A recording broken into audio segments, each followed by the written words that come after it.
Hello and welcome back to Up the Villa. Tactical debrief time for Aston Villa 3, Fulham 1. Let me cook on our first Premier League home win of the season. On today's show, we're going to go to the tactical pad. We're going to have a look at the passing networks, heat maps. We're also going to look at some of the pass maps as well from the game.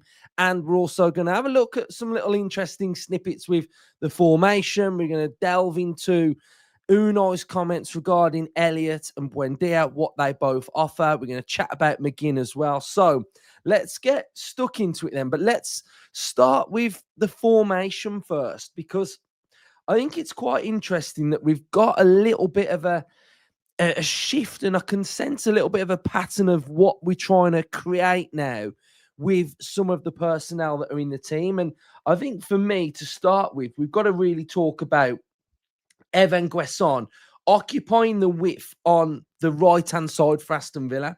So with Guesson occupying the width on the right-hand side, it's meaning that Cash, Konsa and Pau are making up that back three. Digne is offering that width. But what the interesting aspect of this, it's what it's meant for the double pivot. Now, we're so used to seeing whoever plays in that deep line role, normally Kamara, we normally see him occupying, sitting, holding, but that's not the case. And we've also started to switch around the combinations of who's on the left and who's on the right. Against Bologna, Kamara was on the left. So that's completely different as well. And yes, Tielemans is out, so we may have to caveat this, and maybe this is why. But when I looked at the formation and the starting lineup against Fulham, I thought it would be more of that shape. I'd see Bogard as a little bit more holding, and John Mcginn being that one that's going to occupy and try and break forward at times as well. But what we'd actually got... Come on, Luke. Come on.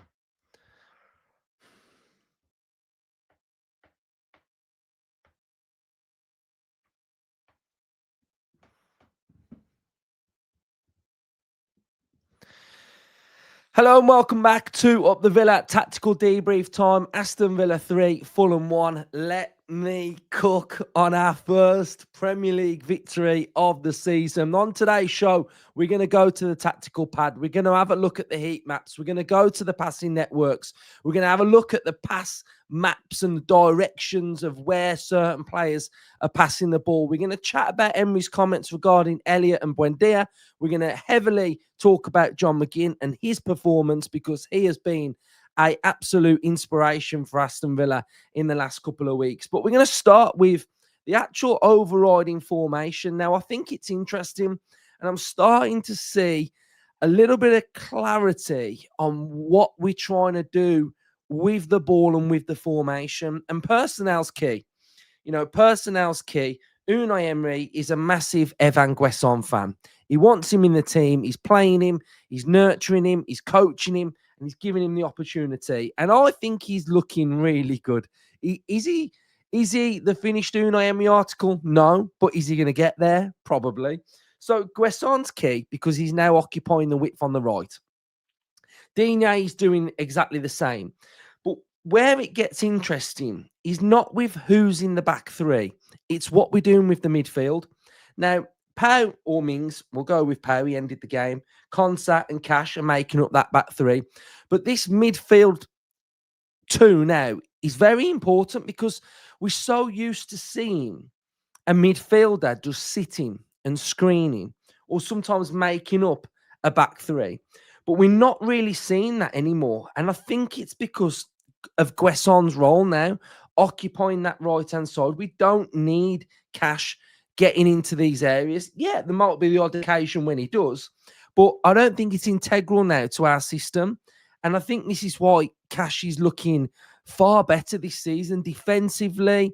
He just looks really bright. I mean, we had a free kick, and he's positioning himself central because he wants to smack one again. But I found that quite funny. But no, this midfield two is really important, because we're so used to seeing this, and then we're used to seeing this dropping in here. But this season, we're more on the same line. And not only are we on the same line, we've got a little bit of a switch up, Because Kamara against Bologna was on the left. Now, if I looked at this formation, that's what I thought we were going to do. Bogard, who'd be the deeper one, Mcginn, who'd be on the left-hand side. But it was roles reversed, and they're both pretty much on the same line. And we've shifted from this. This was Kamara Louise sort of line, and now we're on this. And what this back three is enabling us to do, and I mentioned it on the fan cam, is it's allowing Mcginn to be up and down. And I'm going to show you some images in a second of where Mcginn is taking the ball. And we haven't seen this really from a midfielder that's been able to get up and down. And Bogart's doing exactly the same, not to as an aggressive nature as Mcginn, but this Mcginn position now is just so interesting. And what you can see is that because we've got the front, Digne, Rogers, Watkins, Elliott, Guesson, these two up and down as well. And you've got that sort of solidity with your back three. It's really, really interesting. And I think it's a little bit of a tactical switch up of what we're starting to see Aston Villa becoming during a 90-minute performance. Now, I think the best thing for me to show you would be to show you the heat maps. And when we go to the heat maps, we can see where the players are. Now, this is the average positions of the game as well. And what I would probably say about this is it's probably the most organised and solid we've looked within where we're taking up our positions. Sometimes you might get a player that's just come inside too much, that's not quite right. But if you look at this now, you've got your back three. So you've got Cash, Konsa, and Mings. And then if we just show you where Pau was, so Pau was where he should be. And then what you'll be able to see is if we have a look at the midfielders now, you've got John Mcginn, who's pretty box to box there, right? We're box to box, guys. And then we've got Bogard, who is not box to box, but more protecting the middle. I think he's good. You've got Guesson occupying the width on the right, Digne on the left. Now, this is where I think I'm starting to kind of understand us a bit more, because watch this. Watch where Cash has his red zone. Majority inside his own half, with a little bit where number 29 is. Now, watch when I press 29. I'll take over, mate. See that, right? There's Cash. Cash gets to the halfway line. I'll take over from here. Guys, I got this, guys. This is all me now. So you can see what we're kind of doing with Cash and Guesson, can't you? One's more containing, one's more attacking, getting further forward, but you've got that protection of the two. And then when you go on Digne, you've got Digne, who is getting further forward because he's offering width on the left. And then you've got Rogers kind of finishing the job, but probably to not as a defined version of what's on the opposite side. And then we've got Elliott, who is venturing out to Guesson on the right. Rogers does the same. And Ollie Watkins is leading the line with the channel. So I feel like that's a good balance of what we were doing on the pitch against Fulham. Now, if we go and have a look at the passing networks, it's kind of similar to the one against Bologna, where it was heavier on the right-hand side. But again, I can kind of see the Villa tactic of what Emery was trying to do. Now, we've done this against Fulham numerous times now. Think about last season. I think it was last season when Watkins ran in behind and Anderson got sent off. I'm sure it was last season. So we know that we running behind on Fulham. We know we stretch Fulham. We know we try and disrupt Anderson, and Watkins is very good at dragging Anderson all around the football pitch. And we can see here that in this situation here, we're heavier on that left-hand side. We are targeting Watkins. We are using Watkins as a main tactic and employing this game to let Watkins do a lot of damage. Now, you can see that we've got a decent base with the passing network in and around the back. You know, you've got width going through there. Yes, you probably would like to see a little bit more of a link up in that area, but maybe this is why Elliott came off. Now, I don't have this graphic for when Buendia or when subs come on, but you can see that there's a little bit of something. Is there something missing there? Is this why Emery took him off? And I thought, Elliott was doing okay in this game, to be honest. You've got your midfield two again, which is pretty much on the same line. It's not on this situation anymore where he's there and then he's occupying that space. You've got better link up with Rodgers and Watkins, who I thought they had a little bit going on as well. And then you've got Emi Martinez being the distributor for Aston Villa. Now, if we have a little look at the Fulham network, and to be honest, it's kind of similar to Villa's, really. You've got decent build-up, decent base to it. And then the further up the pitch, and we spoke about it on the fan cam, that the lack of striker really didn't help them. I think that Jimenez going off really meant that they didn't have that focal point, but they did have those runners that were going in behind quite a lot, and they were a threat, and they are a pretty decent team. Now, Emery said this after the game, which may surprise some, but I think we've got to remember that Emery's used to coaching and being so meticulous, and I think this is just a part and parcel of being really meticulous. Hold on, let me just have a quick sip of my coffee. Right, so here we've got Emery's thoughts on Buendia, halftime introduction. I changed him more tactically because Emiliano Buendia is giving us energy and his adaptation is better than Elliott. He needs time. Emiliano did fantastic. He then went on to say, the most important for the players, and especially Buendia, is his commitment. He didn't want to leave. He had the possibility, but he wanted to stay, be involved and work for Aston Villa. He shows this every day. I think he's going to be very important for us this year. Now, what I've decided to do is have a look at Elliott's passing and Buendia's. And I'm going to try and figure out what I think it is of why he did this tactical change. I think his endeavour, Buendia, and his tenacity and maybe slightly more forward-thinking nature is what Emery wanted from Elliott. So here we've got Harvey Elliott's pass map. And you can see that, let's try and count them. I would say that one is forward, that one's forward, and everything else is going backwards. So position-wise, a lot of his body of work is on that right-hand side, but there's not much going forward there. Now, if we have a look at Buendia, we've got one, let's just count these. We've got 1, 2, 3, 4. There's one there as well, 5.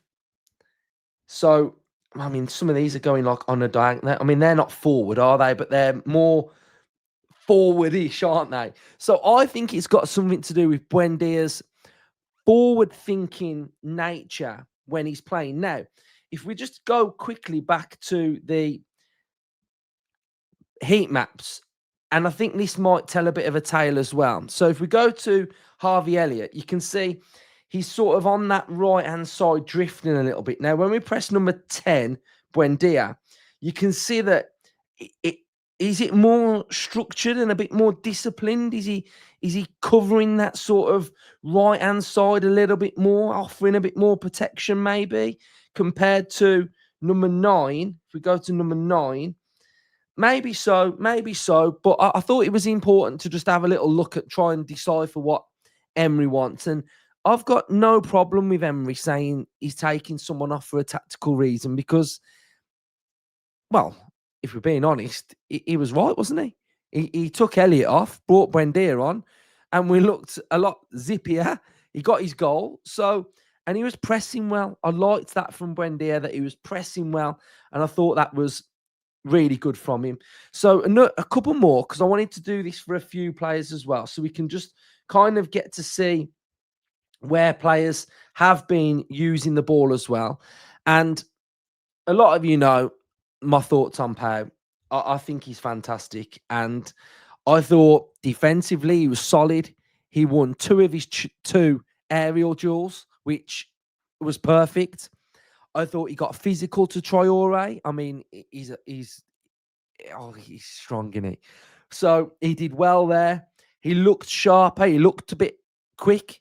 And the passing, whacking it straight out there quickly, forward, he's good. So I thought I'd just share that, and I'll show you what Tyrone Mings was. So I don't know, but to me, there looks quite a lot that when I'm looking at the number of passes, there's quite a lot more that are going in this direction for the actual body of work. Yes, Power's got passes that are doing the same, but he's also got a lot that are going in other directions as well. So he speeded it up a lot. Now, a player that will go under the radar and won't really get a mention, and he deserves high praise, is Bogard. This is Bogard's successful pass map, and it's also his unsuccessful pass map. Do we notice anything? There are no unsuccessful passes. Bogard played all of his passes 100% successful, and it is insane because he's playing in tight areas. He's getting the ball on the half turn. He's getting the ball pumped into him, fizzed into him, and he's laying it off. He's recycling possession. And this is a player that is now starting to just seamlessly settle into the Aston Villa team. So for me, absolutely think he's brilliant. Does he do things that you're like, oh my God, that's absolutely amazing? No, but I don't think he's in the team to do that. He's in the team to be a distributor, an organizer, and just help the team tick. He's absolutely brilliant.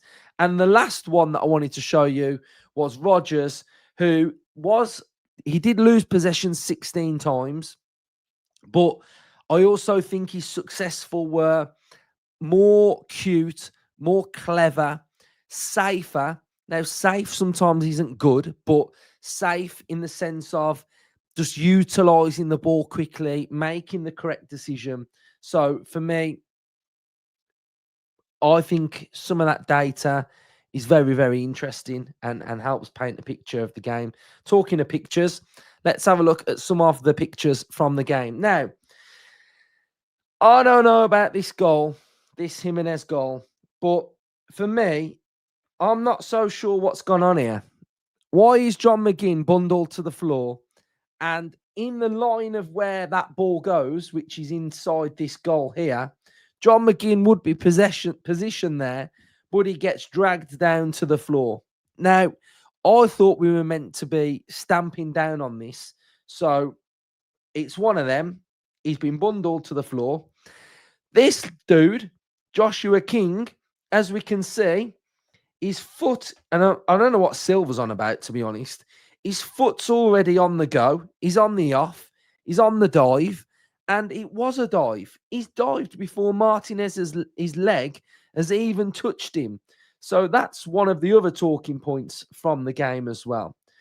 Another talking point was the handball. But for me, I don't actually think this is handball. I'll tell you why.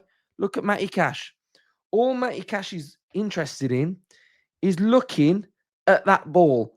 He's got no interest of putting his arm out for some reason that's other than a natural position for him to win that ball back. So for me, again, this wasn't a penalty. It was the right decision because his eyes are firmly focused on the ball.